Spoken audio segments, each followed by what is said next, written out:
नमस्कार दोस्तों, आज एक बार फिर से आपके सामने एक नए विषय के साथ हाजिर हूँ। मैं नवनीत सिंह।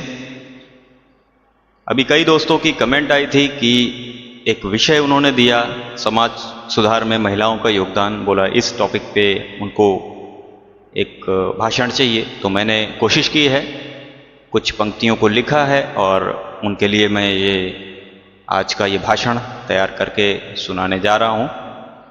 पहले की तरह ही मैं ये बताना चाहूँगा, कभी भी आप भाषण के लिए मंच पर जाएं तो उत्साहपूर्वक जाएं और वहाँ पर अगर अनकंफर्टेबल फील हो तो पहले शायरी या श्लोक कहें। तो आज मैं आपके सामने जो पंक्तियाँ लिखी हैं उसको सुनाने जा रहा हूँ, जिसका विषय है समाज सुधारने में महिलाओं का योगदान। कि जीवन भर छाया करे महिला वृक्ष समान, ले आई यमराज से वापस पति के प्राण। महिला कोमल निर्मला होती फूल समान, वक्त पड़े तो थाम ले बरछी तीर कमान। ये एक पंक्तियाँ बोलकर आप दर्शकों का और जो भी वहाँ पर मुख्य अतिथि मौजूद रहेंगे उनका ध्यान आकर्षित करेंगे। इसके अलावा आप कोई भी और शायरी भी बोल सकते हैं, तो कोई भी आप शायरी बोलें या जो भी, पर कोशिश ये करें कि आप विषय को जोड़ कर चलें। विषय से संबंधित कोई शायरी हो तो समय सीमा को देखते हुए आपको जल्द से जल्द अपने भाषण के मुख्य विषय पर आ जाना है।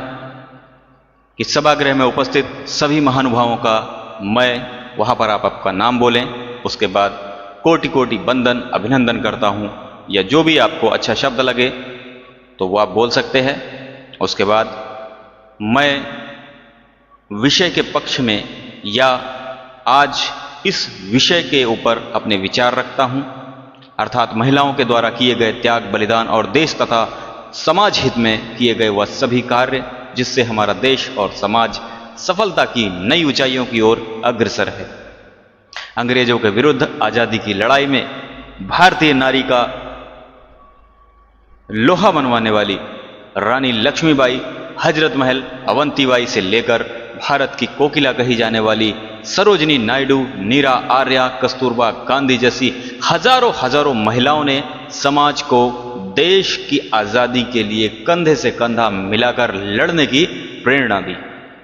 वही 1971 भारत पाक युद्ध के समय देश की प्रथम महिला प्रधानमंत्री श्रीमती इंदिरा गांधी ने कुशल नेतृत्व और जनता के समर्थन और सेना की शक्ति से देश को विजय दिलाने में बड़ा योगदान दिया। साथ ही उन्होंने हरित क्रांति जैसे और भी कई कार्य किए जिससे हमारा देश और समाज उन्नति की ओर बढ़ा।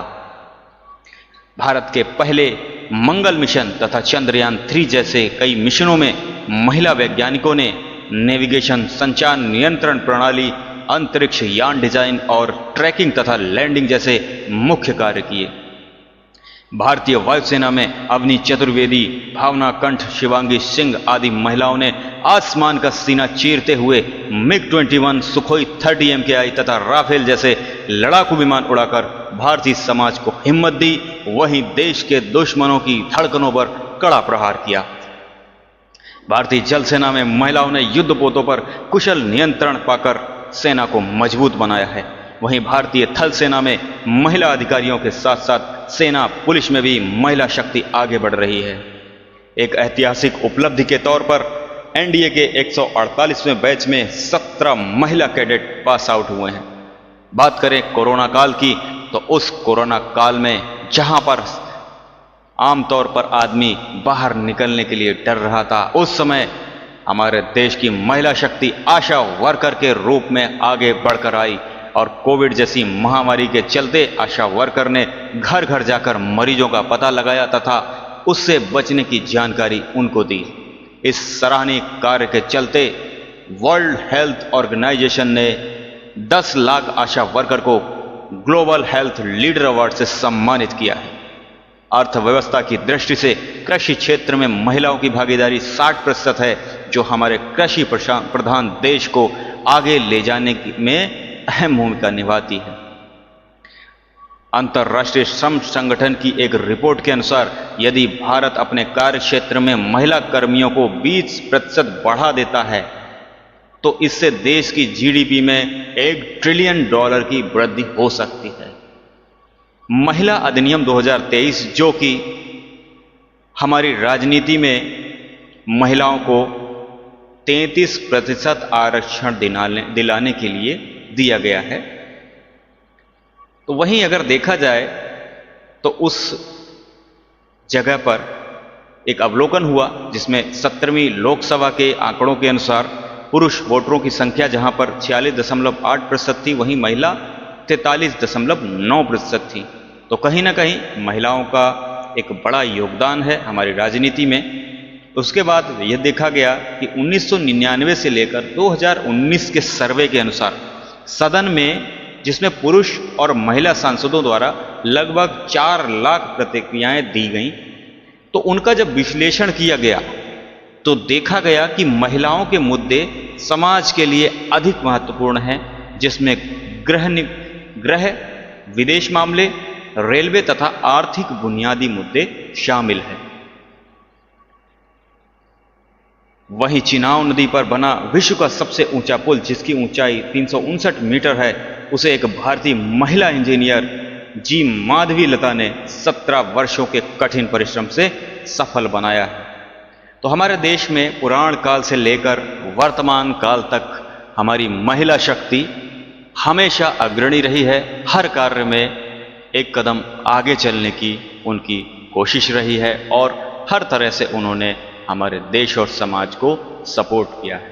तो ये एक छोटा सा भाषण था जो मैंने कुछ पंक्तियों को लिखकर आपके लिए बनाया है। आशा करते हैं आप सभी को पसंद आया होगा। यदि आप किसी भी दर्शक को किसी टॉपिक के ऊपर कुछ भाषण या कोई भी पंक्ति वगैरह आपको आवश्यकता है तो प्लीज़ कमेंट करें।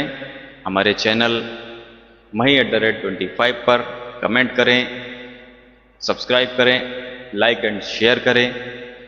और मैं कोशिश करूंगा कि जल्द से जल्द आपके द्वारा दिया गया जो विषय होगा उसके ऊपर जल्द से जल्द कार्य करूंगा और अच्छे से अच्छा एक भाषण तैयार करके आपके लिए मैं इसमें अपलोड करूंगा। तब तक के लिए जय हिंद, वंदे मातरम।